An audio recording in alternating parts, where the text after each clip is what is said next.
तस्वीरों में देख पा रहे हैं तमाम जो आज चुड़ाव पंचायत द्वारा एक अच्छा प्रयास किया गया है और शहीदी स्मारक पर आज श्रद्धांजलि देते हुए परिवार के तमाम सदस्य, विनय नरवाल के परिवार के तमाम सदस्य, विनय नरवाल के दादा हैं, वो कहीं ना कहीं भावुक होते हुए आपको तस्वीरों में जरूर नजर आ जाएंगे। और देखिए तस्वीरों में भावुक होते हुए विनय नरवाल के दादा यहाँ पर आपको नजर आ जाएंगे।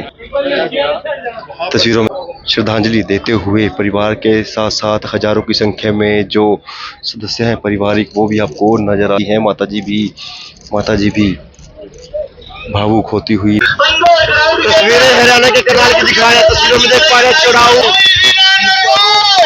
बात की जाए